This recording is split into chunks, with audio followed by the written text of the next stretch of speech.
Assalamualaikum warahmatullahi wabarakatuh. Alhamdulillahirabbil alamin.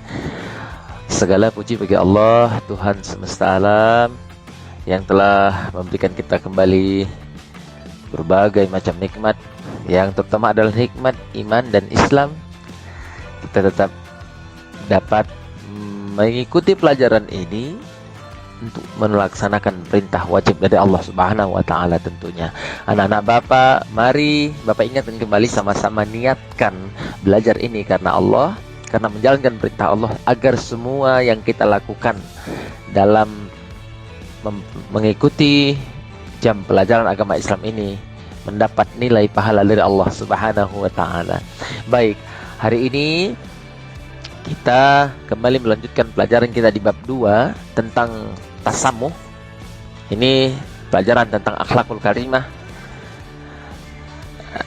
Untuk itu, sebagai lanjutan dari pelajaran yang minggu lalu, tentunya anak-anak Bapak harus mengingat sedikit pelajaran-pelajaran minggu lalu agar nyambung dengan pelajaran ini. Baik.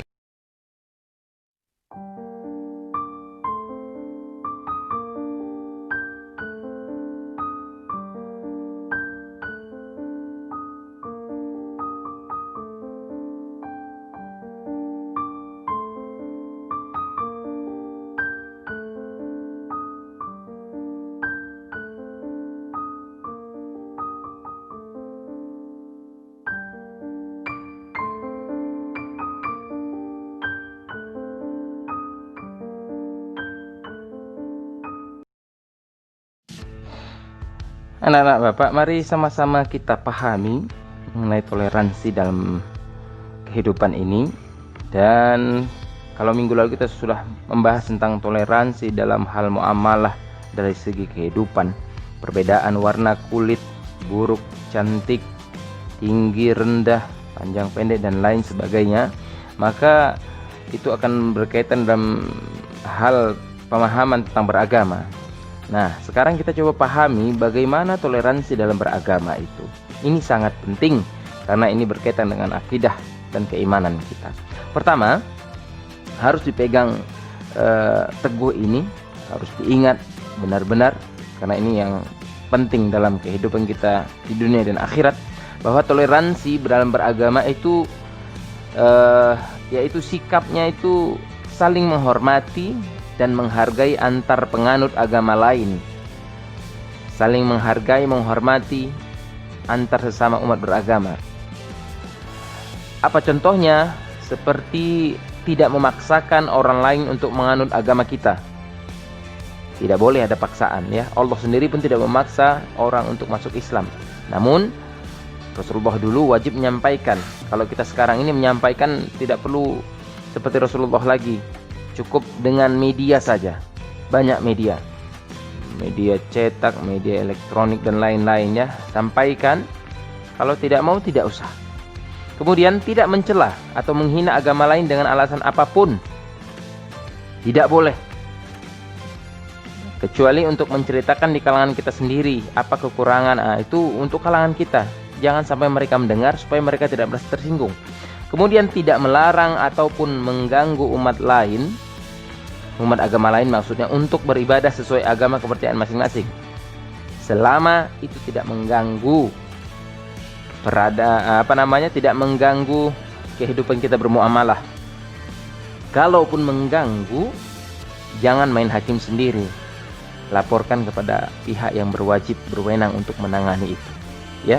Ini pemahaman tentang bertoleransi. Namun ini sangat penting.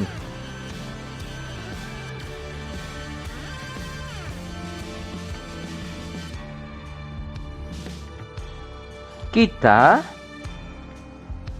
bertoleransi dalam beragama itu harus ada batasan-batasannya, ya.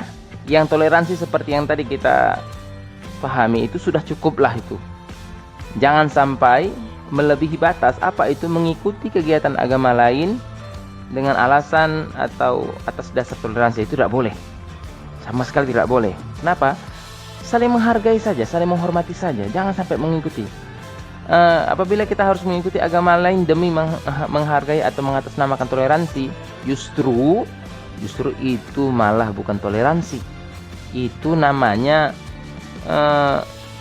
taklid buta atau pengikut buta. Kenapa?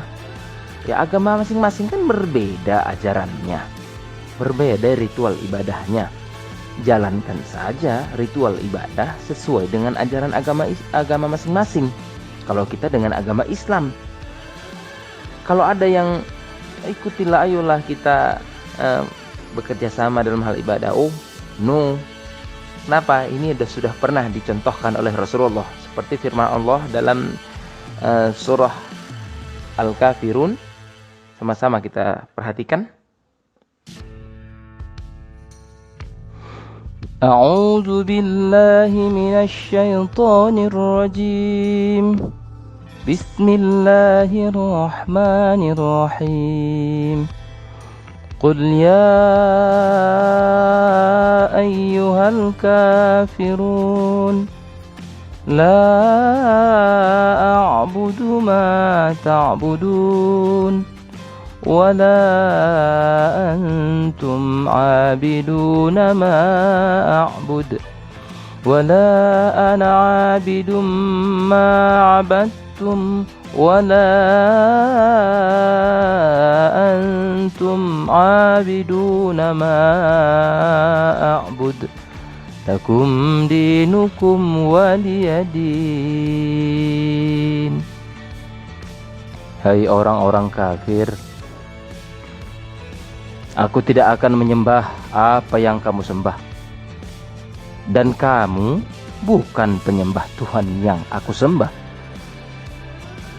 Dan aku tidak pernah menjadi penyembah apa yang kamu sembah, dan kamu tidak pernah pula menjadi penyembah Tuhan yang aku sembah. Untukmu agamamu, dan untukkulah agamaku.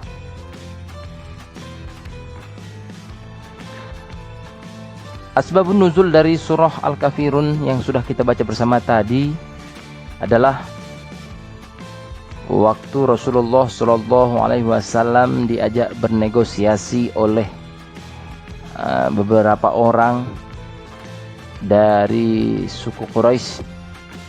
Mereka mendatangi Rasulullah.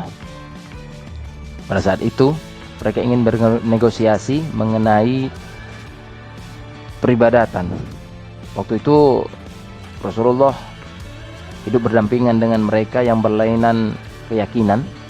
Orang-orang suku Quraisy ada yang menyembah berhala, ada yang menyembah matahari, dan lain sebagainya. Sementara Rasulullah menyebarkan agama yang dibawa dari Allah Subhanahu wa taala, yaitu menyembah Allah Tuhan yang satu. Tapi Rasulullah tetap mencerminkan, menampilkan akhlak yang sangat mulia yang hidup berdampingan dengan mereka. Nah, dalam hidup bersama itu, namun tetap berbeda keyakinan, mereka ingin mengajak Rasulullah bernegosiasi mengenai peribadatan, yaitu mereka menawarkan bahwa bagaimana kalau kita saling bekerjasama atau saling mendekatkan pemahaman kita tentang agama dan keyakinan kita. Mereka menawarkan kepada Rasulullah, bagaimana kalau kita saling mengikuti ajaran agama? Kalian ikut dengan agama kami, beribadah selama setahun, baru setahun berikutnya kami akan mengikuti agama kalian, persis seperti bagaimana ajaran agama kalian. Nah, mendengar tawaran itu, Rasulullah SAW langsung membacakan surah Al-Kafirun. Itulah yang sudah kita baca bersama tadi.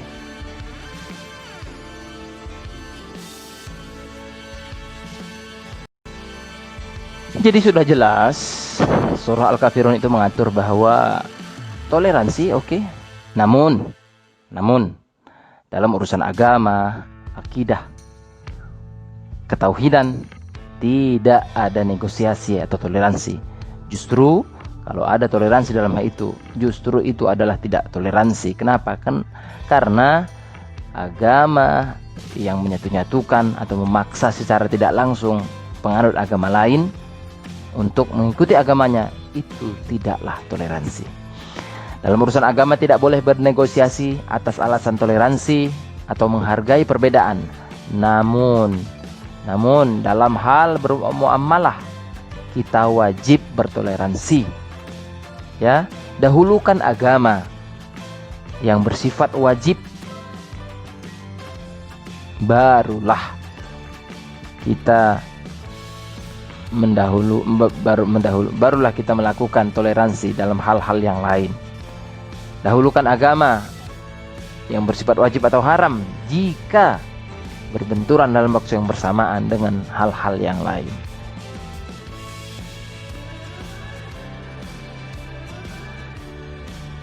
Jika tadi dalam hal beragama, hal-hal yang wajib dalam agama tidak boleh toleransi, namun untuk hal-hal yang lain, bahkan contohnya hal-hal yang sunnah, umpamanya bertemu hal yang muamalah dengan hal yang sunnah dalam hal kita untuk dalam waktu yang bersamaan, maka kita pilih dahulukan toleransi daripada hal yang sunnah itu.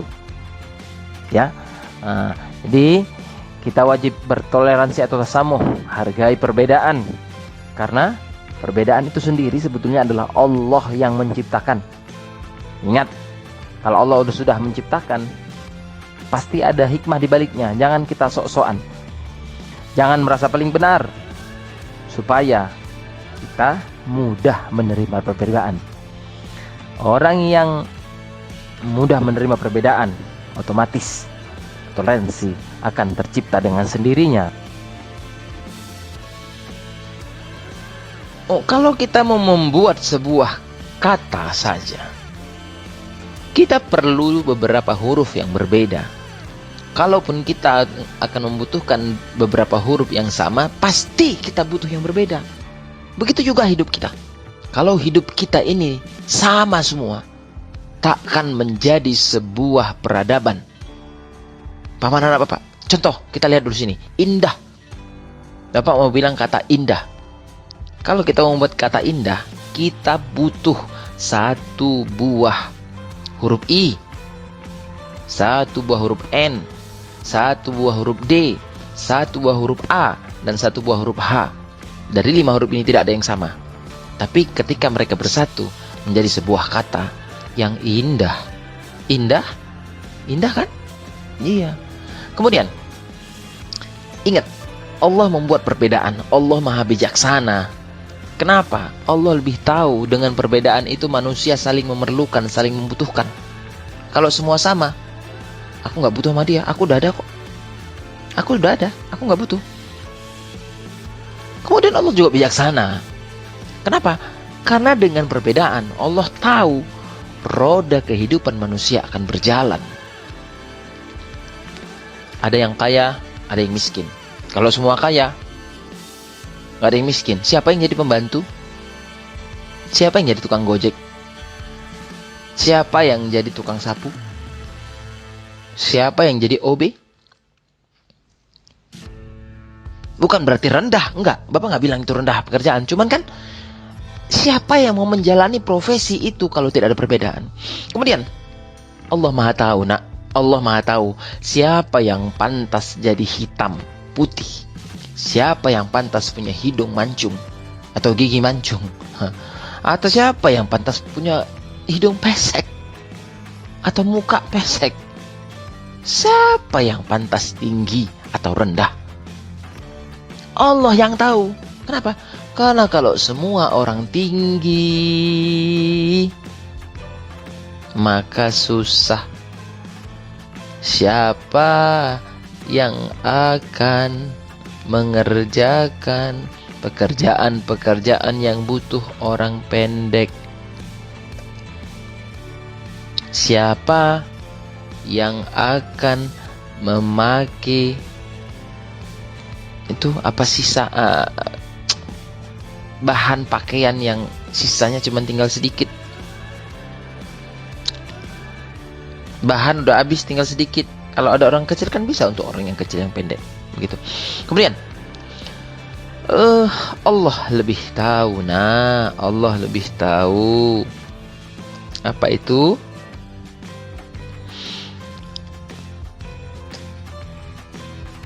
Siapa yang sanggup menerima rezeki kaya dan miskin? Kita pingin kaya, pingin, tapi kita nggak sadar bahwa kita nggak bisa kaya. Kenapa? Karena banyak orang kaya, dia malah berdosa gara-gara kekayaannya.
Nah, setelah kita memahami tentang pengertian toleransi dan lain sebagainya, maka kita harus terapkan, jangan hanya sekedar diketahui, namun harus diterapkan juga.